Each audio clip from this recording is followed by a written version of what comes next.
আচ্ছা, এবার হচ্ছে মিডিয়ান। মিডিয়ানের ক্ষেত্রে এরকম আবার একটা টেবিল দেওয়া থাকবে। তোমাদের মিডিয়ানের সূত্রটা আমি লিখে দিচ্ছি আগে। মিডিয়ানের সূত্র হচ্ছে L1 plus n/2 minus f by fm into i। এটা হলো মিডিয়ানের সূত্র, L1 plus n/2 minus f by fm into i। ঠিক আছে? তো এবার মিডিয়ানের ক্ষেত্রে মনে রাখবে এই যে টেবিলটা দেয়া আছে, এই টেবিলটা দু ধরনের হয়। আমি দুটো অঙ্ক এখানে দেখিয়ে দিচ্ছি। একটা হচ্ছে কন্টিনিউয়াস ডিজিট, একটা হচ্ছে ডিসকন্টিনিউয়াস ডিজিট। অর্থাৎ এই যে 10 থেকে 15, এটা 15 থেকে শুরু আছে, 15 থেকে 20, 20 থেকে 25, 25 থেকে 30, এই যে রয়েছে এটা হচ্ছে কন্টিনিউয়াস। এছাড়াও মাঝে মাঝে থাকে যেটা ধরো 10 না শুরু হয় 11 থেকে, 11 থেকে, এটা 16 থেকে, এটা 21 থেকে, এটা 26, এটা 31। অনেক সময় অঙ্কটা এইভাবে দেওয়া থাকে যে 11 to 15, 16 to 20, 21 to 25, 26 to 30, 31 to 35 R frequency দেওয়া থাকে। এবার এর আগে যেটা লিখেছিলাম আমি দুটো নিচে ওটা লিখে নিচ্ছি যে 10 to 15, R 15 to 20, 20 to 25, 25 to 30, 30 to 35। এবার এটার ক্ষেত্রে কিছু হেরফের করতে হয়, এটা যেমন আছে সেভাবে অঙ্কটা শুরু করতে হয়। কিন্তু যদি অঙ্কটা দেয়া থাকে এরকম 11 থেকে 15, 16 থেকে 20, এই ডিসকন্টিনিউয়াস যদি থাকে 15 থেকে শেষ হচ্ছে, 16 থেকে শুরু হচ্ছে, সেখানে আমাদেরকে এই ডিজিটটাকে কন্টিনিউয়াস আনতে হয়। সেটা আমরা কিভাবে করব? সেটা করব হচ্ছে 0.5 প্লাস মাইনাস করে। প্রথমেরটার সাথে 0.5 মাইনাস করব, শেষেরটার সাথে 0.5 প্লাস করব, তাহলে আমার এই দুটো কন্টিনিউয়াস আসবে। যেমন ধরো 11 সাথে 0.5 মাইনাস করলে হবে 10.5, আর এটার সাথে 0.5 যোগ করলে হবে 15.5। আবার এটার সাথে 0.5 মাইনাস করলে দাঁড়াবে 15.5, এটা দাঁড়াবে 20.5। এইভাবে আমরা টোটালটা সব ডিজিটগুলো করে নেব। 20.5, 25.5, 25.5, 30.5, 30.5 থেকে 30.5, 35.5। ঠিক আছে? তাহলে এরকম থাকলে কিছু করার প্রয়োজন নেই, 15তে শেষ, 15তে শুরু হবে। কিন্তু যদি ক্লাস লিমিটটা যদি এই একটা গ্যাপে গ্যাপে দেওয়া থাকে, তখন আমাদের 0.5 প্লাস মাইনাস করে এটা কন্টিনিউয়াস করতে হবে। 15.5 এ দেখো শেষ হচ্ছে, আবার 15.5 এ শুরু হচ্ছে। এটা প্রথমে করে নিতে হবে, এটা না করলে ক্যালকুলেশনটা ভুল হয়ে যাবে। ভুলটা কিরকম হবে? ভুলটা বের হবে হচ্ছে তোমাদের আই বের করতে গিয়ে। আই ইজিক্যাল টু কি? আই ইজিক্যাল টু ইন্টারভ্যাল, অর্থাৎ এই দুটোর মধ্যে যে গ্যাপটা রয়েছে সেটা হচ্ছে আই। যদি আমরা 0.5 প্লাস মাইনাস না করি, তাহলে এই দুটোর মধ্যে গ্যাপ কি বেরোচ্ছে? 15 থেকে 10 বাদ দিলে, এটা 15 থেকে 20 বাদ দিলে দাঁড়াচ্ছে 5। কিন্তু 10.5 থেকে 15.5 বাদ দিলে কত হচ্ছে? 5ই হচ্ছে। তো এটা যদি 11 হতো, প্রথমে আমি কি দিয়েছিলাম যে 11, তাই তো? 11 থেকে 15 হচ্ছে তো 11। এই যদি এরকম থাকতো 11 থেকে 15, 16 থেকে 20, 21 থেকে 25, 26 থেকে 30, আর 31 থেকে 35 যদি কন্টিনিউয়াস না থাকতো, তখন কি হতো? তখন হচ্ছে 4 হয়ে যেত। 11 থেকে 15 বাদ দিলে 4 হতো। কিন্তু এখানে দেখো বিয়োগ করলে 5 বেরোচ্ছে, তাহলে এখানে আমাদের আই ক্যালকুলেশনে ভুল হতো। এই জন্য আমাদের তোমার ডিসকন্টিনিউয়াস থাকলে সেটাকে কন্টিনিউয়াসে করতে হবে। যে 15 শেষ, 16 থেকে শুরু হলে আমাকে এটা 0.5 প্লাস মাইনাস করে দুটোকে সমান আনতে হবে। সমান আনলে আমাদের এই আইটা ক্লিয়ার ঠিকঠাক বেরোবে, আদারওয়াইজ ভুল হয়ে যাবে। এবার আমরা বাকি অঙ্কটাতে যাচ্ছি। মিডিয়ান এই বের করার ক্যালকুলেশন n/2। n এর মান আমরা জানি, n হচ্ছে ফ্রিকোয়েন্সি যোগফল। n ইজিক্যাল টু সমান এটা বেরোবে 38। তাহলে n/2 কত বেরোচ্ছে? n/2 19, তাই তো? এটা হচ্ছে n/2 এর মান। এটা আমি মুছে নিচ্ছি। তাহলে n হচ্ছে ফ্রিকোয়েন্সি যোগফল, n/2 হচ্ছে 19। এবার হচ্ছে আমাদের বাকি একটারও মান আমরা জানি না। L1 জানি না, FM জানি না, ক্যাপিটাল F জানি না। এইগুলো আমাদেরকে বার করতে হবে। বার করার জন্য কি করতে হবে? বার করার জন্য আমাদের করতে হবে প্রথমে যে মধ্যমা শ্রেণী বের করতে হবে। এখানে মধ্যমা শ্রেণী বের করলে তখন আমরা বাকিগুলো মানগুলো পাবো। এবং এই জন্য এর পাশে আমাদের একটা বার করতে হবে, সেটা হচ্ছে কিউমুলেটিভ ফ্রিকোয়েন্সি, CU, এটা হচ্ছে F। কাফ, কাফ ইজিক্যাল টু কিউমুলেটিভ। কাফ মানে হচ্ছে কিউমুলেটিভ ফ্রিকোয়েন্সি, অর্থাৎ এই ফ্রিকোয়েন্সির ক্রমযৌগিক যোগফল। এটা হচ্ছে কাফ, ক্রমযৌগিক যোগফল। ক্রমযৌগিক বলতে 5, 5 আর 9 14, 14 আর 8 22, 22 আর 10 32, 32 আর 6 38, এই দুটো মিলে যাবে, তাহলে জানবে দুটো আমার ক্যালকুলেশন ঠিক আছে, আদারওয়াইজ ভুল হবে। এটা হচ্ছে কিউমুলেটিভ ফ্রিকোয়েন্সি, ক্রমযৌগিক যোগফল। 5 5 আর 9 14, 14 আর 8 22, অর্থাৎ এইটার যোগফল এখানে লিখবো আমরা, 5 আর 9 যোগফল এখানে লিখবো, এই তিনটের যোগফল এখানে লিখবো, এই চারটের যোগফল এখানে, এই পুরোটার যোগফল এখানে। এটা হচ্ছে কিউমুলেটিভ ফ্রিকোয়েন্সি। শেষটা আমার মিলে যাবে, ক্লিয়ার? শেষটা না মিললে অঙ্কটা জানবে আমার কোথাও ক্যালকুলেশনে ভুল হয়েছে। এবার আমাকে এইটা প্রথমে বের করে নিতে হবে, এবার আমাকে ক্যালকুলেশনটা জানতে হবে। L1 কি? L1 ইজ ইকুয়াল টু, জানতে L1 হচ্ছে মধ্যমা শ্রেণীর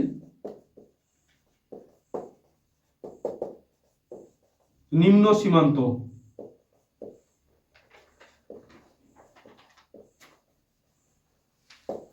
L1 হচ্ছে মধ্যমা শ্রেণীর নিম্ন সীমান্ত। মধ্যমা শ্রেণী কোনটা? এবার এটা আমরা জানতে হবে মধ্যমা শ্রেণী কোনটা। মধ্যমা শ্রেণী হচ্ছে n/2 এর যেটা মান, অর্থাৎ 19 এখানে যেটা বেরিয়েছে, এই 19 আমাদের কাফে খুঁজতে হবে যে 19 কোন ঘরটাতে রয়েছে। 19 এর নিকটবর্তী যে বৃহত্তম সংখ্যা সেটা হচ্ছে আমাদের মধ্যমা শ্রেণী, অর্থাৎ এই যে 14টা হচ্ছে 19 এর কম, 22টা হচ্ছে 19 এর নিকটবর্তী বৃহত্তম, তাহলে এই যে ঘরটা হচ্ছে এটা হচ্ছে আমাদের মধ্যমা শ্রেণী। এটা হচ্ছে বলছি, এটা হচ্ছে মধ্যমা শ্রেণী। মধ্যমা শ্রেণী হচ্ছে n/2 এর যেটা মান, n/2 এর মান আমার কাফের নিকটবর্তী যেটা হচ্ছে সেটা হচ্ছে মধ্যমা শ্রেণী। n/2 এর মান কাফের এর থেকে যে নিকটবর্তী বৃহত্তম সংখ্যা, ক্লিয়ার? n/2 এর মানের নিকটবর্তী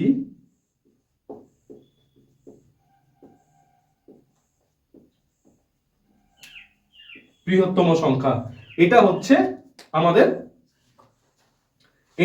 মধ্যমা শ্রেণী। তাহলে এখানে হচ্ছে 19 বেরিয়েছে, 14টা 19 এর ছোট, 19 এর কাছাকাছি বড় সংখ্যা হচ্ছে 22, তাহলে এই পুরো ঘরটা হচ্ছে, এই পুরোটা না, ছোটটা হবে না, সবসময় বড়টা হবে। এইটা হচ্ছে আমাদের মধ্যমা শ্রেণী, ক্লিয়ার? বোঝা গেল বিষয়টা? এটা হচ্ছে মধ্যমা শ্রেণী। এবার L1 কোনটা? মধ্যমা শ্রেণীর নিম্ন সীমান্ত। নিম্ন সীমান্ত হচ্ছে ক্লাস বাউন্ডারির প্রথমটা হচ্ছে নিম্ন সীমান্ত, এটা হচ্ছে ঊর্ধ্ব সীমান্ত। তাহলে L1 হচ্ছে 20.5 এখানে, অর্থাৎ মধ্যমা শ্রেণী যেটা বেরোবে তার যেটা প্রথম ডিজিট বা প্রথম যে ক্যালকুলেটরটা রয়েছে সেটা হচ্ছে আমাদের নিম্ন সীমান্ত, এটা হচ্ছে ঊর্ধ্ব সীমান্ত। বোঝা গেল বিষয়টা? তাহলে L1 হচ্ছে এখানে আমাদের L1 হচ্ছে 20.5। এবার হচ্ছে F, capital F। Capital F কোনটা? মধ্যমা শ্রেণী যেটা বেরোচ্ছে, মধ্যমা শ্রেণীর পূর্ববর্তী কাফ হচ্ছে ক্যাপিটাল F।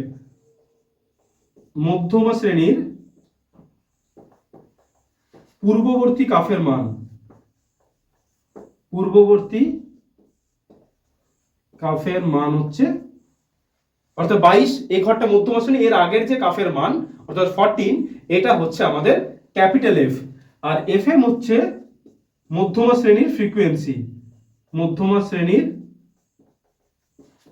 F, এটা হচ্ছে ক্যাপিটাল FM। এই স্মল FM হচ্ছে মধ্যমা শ্রেণীর যে ফ্রিকোয়েন্সি, অর্থাৎ এটা হচ্ছে আমাদের, এটা হচ্ছে FM, এটা হচ্ছে আমাদের F, আর I হচ্ছে আমাদের 5, এই গ্যাপটা। তাহলে মিডিয়ান কি বেরোচ্ছে? মিডিয়ান বেরোচ্ছে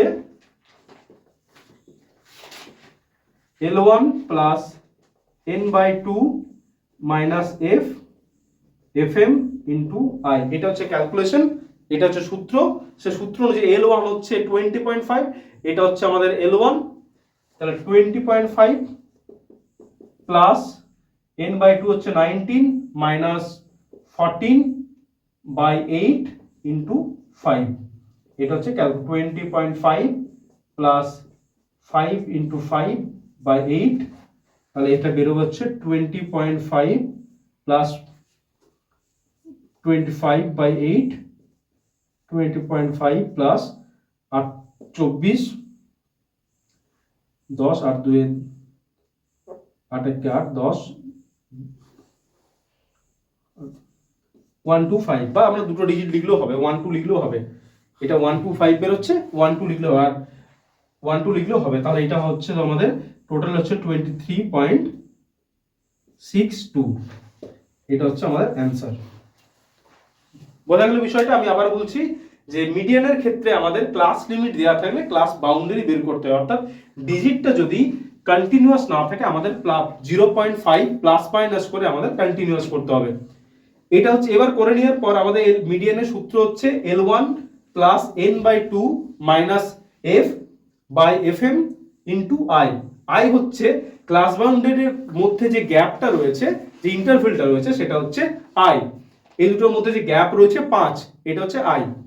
L1 কোনটা? L1 বার করার আগে আমাদের মধ্যমা শ্রেণী বার করতে হবে। মধ্যমা শ্রেণী কিভাবে বার করব না, তার আগে আমাদের কিউমুলেটিভ ফ্রিকোয়েন্সি বের করতে হবে। এই f এর মানটাকে আমরা পরপর ক্রমযৌগিক যোগ করে করে যাব, সেটা হচ্ছে কাফ বা কিউমুলেটিভ ফ্রিকোয়েন্সি। এই কিউমুলেটিভ ফ্রিকোয়েন্সির ঘরে আমাদের n/2 এর মানটা খুঁজতে হবে, যে n/2 19 এর কোন ঘরে? এখানে 14 পর্যন্ত আছে, এখানে হচ্ছে যে 22 পর্যন্ত, তাহলে 19 এই ঘরে আছে। তাহলে এই যে ঘরটা রয়েছে এই ঘরটা হচ্ছে আমাদের মধ্যমা শ্রেণী। তাহলে L1 হচ্ছে মধ্যমা শ্রেণীর নিম্ন সীমান্ত, অর্থাৎ 20.5, এটা হচ্ছে মধ্যমা শ্রেণী L1। এবার f হচ্ছে মধ্যমা শ্রেণীর পূর্ববর্তী যে ফ্রিকোয়েন্সি, পূর্ববর্তী যে কাফের মান, কাফ বা কিউমুলেটিভ ফ্রিকোয়েন্সি, সেটা হচ্ছে f, ক্যাপিটাল F। আর fm হচ্ছে মধ্যমা শ্রেণীর ফ্রিকোয়েন্সি, অর্থাৎ 8। তাহলে আমাদের পুরোটা দাঁড়ালো যেটা 20.5 plus 19 minus 14 into by 8 into 5, calculation করে যেটা দাঁড়ালো 23.62। ক্লিয়ার?